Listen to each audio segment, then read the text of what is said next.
你们这的流水席，我们那边比较没有。这种习俗跟台湾真的差很多。都说我们重庆话霸宴像快餐，我们重庆表示不服，直接申请出战。天塌了，8万人都有人用预制菜，你看嘛。前2天我回村里吃了一顿流水席，吃完了心里挺不是滋味的。大家好，我是黑桃，别再死死抱着那本米其林指南不放了。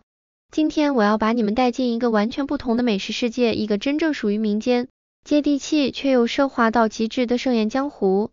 在海峡两岸最顶级的味道，从来不藏在水晶吊灯下的5星酒店里，而是躲在最不起眼的角落。台湾的红色塑胶棚下，大陆的黄土窑洞旁。这期内容我可是下了血本，不止请来了台湾半桌界的活传奇，被大家尊称为祖师爷的老师傅，还亲自跑遍大陆6省，南北纵横，只为带你们看一看最真实的农村流水席。可让我最意想不到的是，在大陆那热火朝天的酒席背后，竟然藏着一个让所有老饕心寒的真相。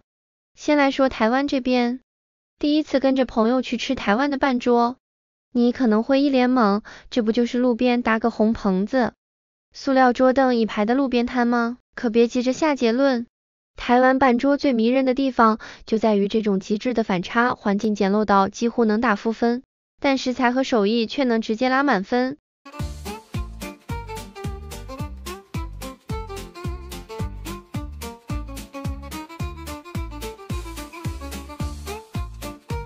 来看一下台湾人半桌的菜色啊，大龙虾，这边三倍，龙虾，这是生菜沙拉，好多盘呐、哦，很多盘哦。这是一道菜，这是一道菜啊。然后再来看看这是什么？哦，这也是拼盘，鲍鱼，这是什么？哦，这是乌鱼子，这是牛肉，哦，这么多盘。然后那边是鸡肉，这边是鸡肉。今天只有3个菜啊，那还有很多菜可能还没出来。这里是虾子啊，一笼一笼的虾子。这个是螃蟹啊，螃蟹准备要蒸一蒸螃蟹。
更妙的是，吃席的同时还能看表演，旁边舞台上歌仔戏、脱口秀轮番上阵，你一口龙虾入口，眼睛还得忙着追灯光里的无影。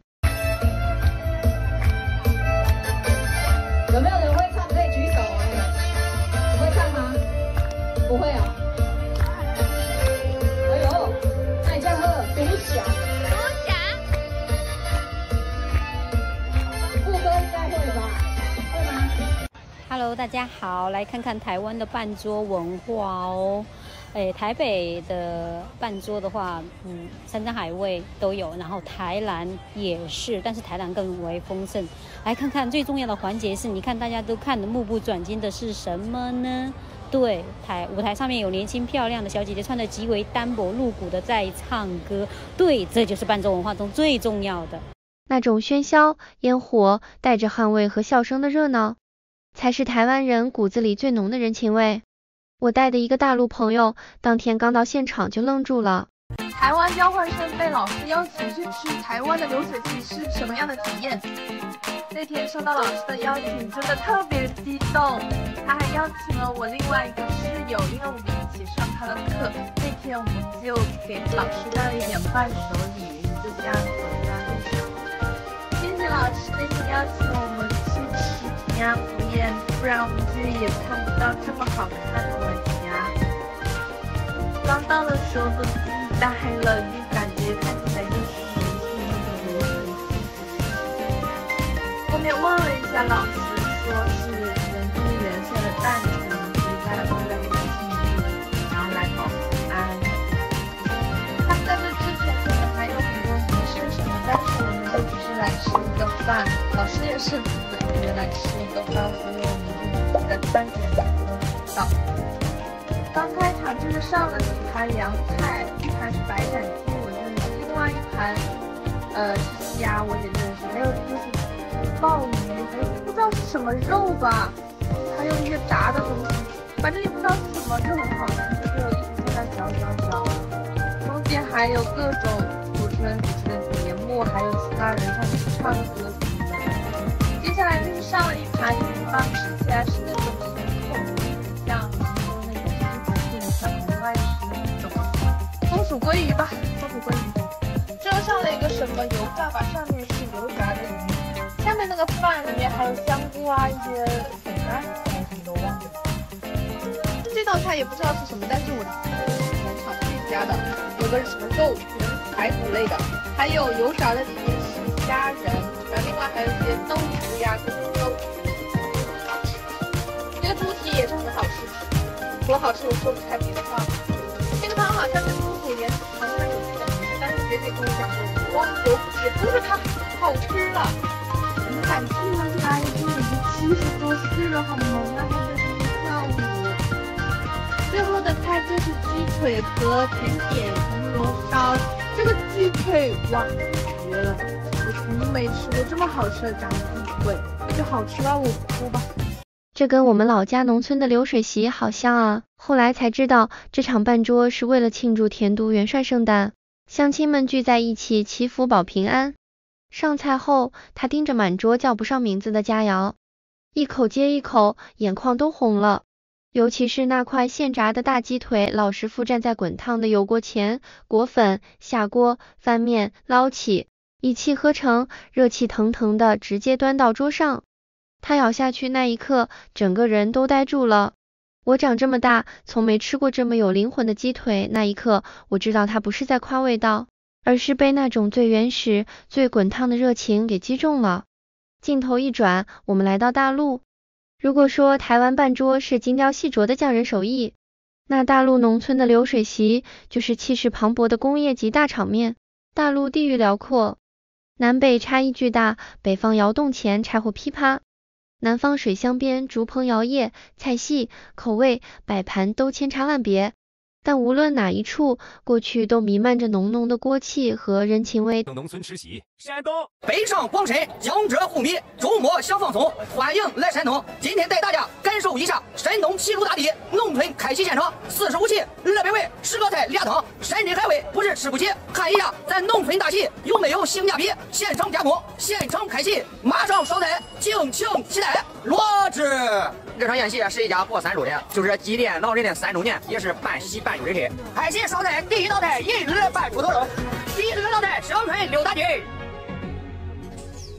第3道菜红烧大肘子，第4道菜红烧四喜丸，第5道菜孜然扒叉，第6道菜黄河大鲤鱼，第7道菜铁锅炖鸡，第8道菜香酥大虾，第9道菜大块红烧肉，第10道菜京酱肉腿，最后还有2汤，第11道小碗的汤，第12道金针酸汤。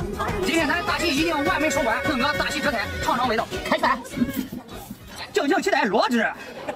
山西带大家看看山西农村大席都能吃到什么菜：酱牛肉、卤焗菜、腰果番茄、鹅虾、西兰花、芹菜、炸豆角、牛肚、炸带、炸茄子、土豆炖牛肉、过油肉，香酥鸡，花壳大米，酸菜肘子，扣肉，银耳汤，鱿鱼汤。四川，世界就去看中国，中国就去看四川，四川朋友请回避啊，让外地朋友来看我们四川农村大表演，到底好安逸。第一道菜白灼鸡尾虾，第二道菜凉拌土鸡，第三道菜手撕兔，第四道菜卤味双拼，第五道菜高山脆笋，第六道菜凉拌蕨根，第七道菜冒肥肠，第八道菜甲鱼汤。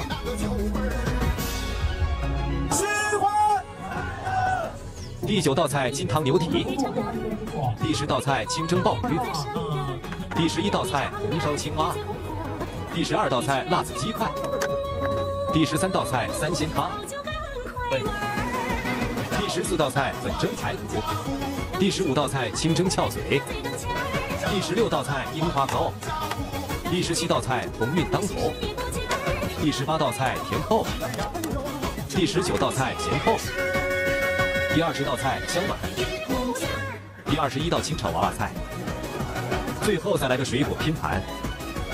今天这一桌满满22道菜，有你们爱吃的吗？陕西，今天陕西炒的，今天200块钱，10个菜2个肥。第1道菜猪肝银耳拌黄瓜，第2道菜油炸扒肠，第3道菜酱香猪前肉，第4道菜五香溜大筋，第5道菜辣炒鸡胗，第6道菜盐水大虾。第7道菜椒汁大鲤鱼，第8道菜酱肉窝窝头，第9道菜四喜丸子，第10道菜梅菜扣肉，第11道菜酸汤椒丸，第12道菜金针肉丝汤。湖南，今天带大家看看我们湖南怀化488一桌的农村喜宴有什么菜。第1道蟹八呀，第2道蒸笼鸡，第3道豆肉，第4道粉蒸肉，第5道手工蛋卷。第6道响皮汤，第7道羊肉火锅，第8道芹菜牛肉，第9道香芋猪脚，第10道红烧鲤鱼，第11道白灼虾，第12道辣辣子炒肉丝，第13道凉拌莴笋丝。第14道内辣子，剩下的都是小菜了。你们觉得这一桌合你胃口吗？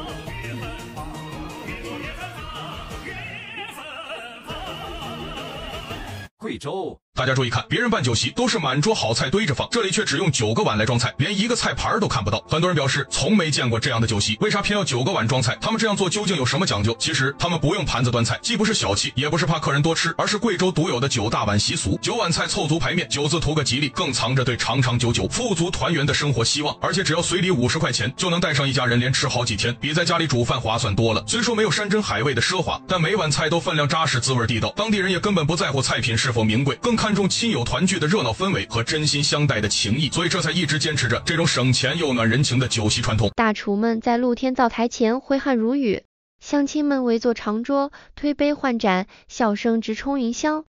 可当我沉浸在这些素材里反复观看时，却越看越心惊。现在的农村流水席浪费现象触目惊心。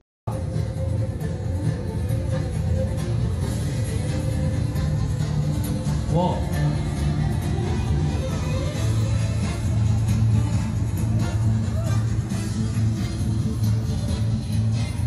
一桌菜吃到一半，剩下的几乎没人动筷子，更别说打包带走了。为什么会变成这样？我起初以为是主人家备菜太多，吃不完。后来深入了解，预制菜正在悄无声息地入侵这片曾经最纯净的美食土壤。天塌了，800人都有人用预制菜，你看嘛。上午在网上看到我们的同行哈，人家都用的预制菜。大家都在研究我怎么做到了这个，但原因很简单，我是命中注定的 winner。当我穿越你的 crossfire， 不怕任何 crossfire。前2天我回村里吃了一顿流水席，吃完了心里挺不是滋味的。我发现现在的流水席已经变样了，全是预制菜，你知道吗？一桌10几道菜，我初初看了一下，有7、8道都是预制菜，像梅菜扣肉、酱肉肘子，全都是从包装袋里面倒出来加热一下就上桌。在我的印象里，村里的流水席最热闹、最核心的地方就是厨房，大师或者厨师就是总指挥，颠勺调味，忙得脚不沾地。他的地位那是靠实打实的手艺，一勺一勺炒出来的。可现在呢，香厨变得特别的悠闲，手艺好像没那么重要了。他的工作从香厨变成了包工头，我心里就在想啊，如此下去，我们梦牵环绕的那个流水席，它还在吗？我们失去的可能不只是那个锅气，我们失去的是一种传承的手艺，是一种对待美食的尊重，是乡邻乡亲聚在一起，共同参与、共同期待的那份人情和温度。老话说，民以食为天，食以安为先。我觉得还要再加一句，食更要以真为本。有些方面代价太大了。现在这个行情就是你接受得了的人，他随便咋子都要接受，他就要用这些东西，他就觉得这个东西比新鲜的要好，品质稳定，规格啊、大小啊那些都合适啊，性价比也高，自己也省事啊。今天中午他自己屋头请客130桌。如果他是全部用新鲜的，哪里整得出来嘛？时间够嘛，人工也耽过很多人工噻，而且你做出来口感不一定比那个好得多噻，基本上都是一样的口感、味道。你像做爸爸那种，头天很多菜就要开始准备了，然后有些菜也还必须要冷冻。你像一些鲜活的话，有时候当天根本是来不及。对，特别是这四川的人做爸爸呀，都是吃几天是吧？头2天就开始吃起，你要东西拿起回去，鲜活你也要冻啊，对不对嘛？你鸡呀、鱼那些拿回去也要冻啊，你不冻哪里可能冷到天嘛？而且他没得那么多地方放得懂嘛，几十桌、100多桌，是不是嘛？冻也冻不好，反而容易坏变质。过去农村办酒席最常见的画面是散席后大家抢着打包，剩的红烧肉、粉蒸排骨、清蒸鱼，装满塑料袋拎回家，第2天还能热一热继续吃。那时候没人舍得浪费，可如今桌上的菜越来越多的换成了真空包装，撕开即热的预制菜，曾经此起彼伏的锅铲声、火焰声，变成了刺啦一声撕开塑料袋的单调声响。大厨越来越少，手艺越来越稀缺，取而代之的是科技与狠活。怎么不赶紧问估价？就问你这是冻货吗？是预制菜哦，不扯哦。你别看我们这有的人些，不在吃你的预制菜，像现在人些对这里吃的东西些真的特别就是要求特别高。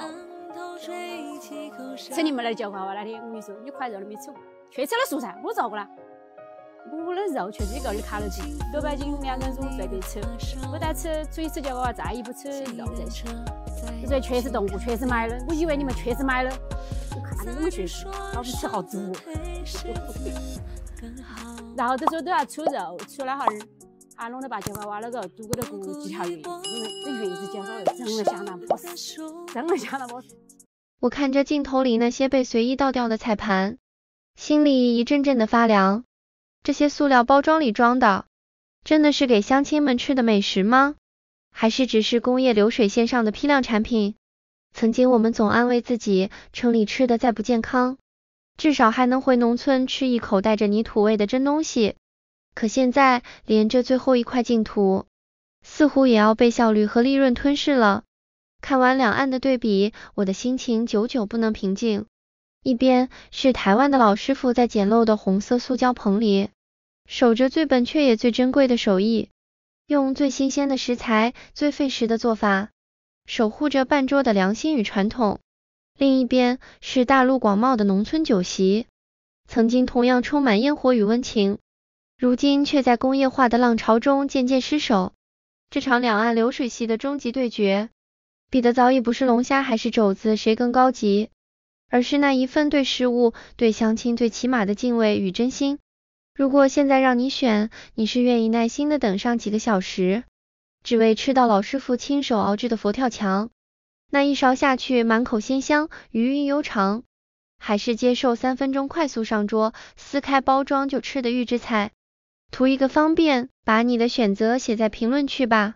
感谢你们陪我看完这一场既热闹又心酸的美食之旅。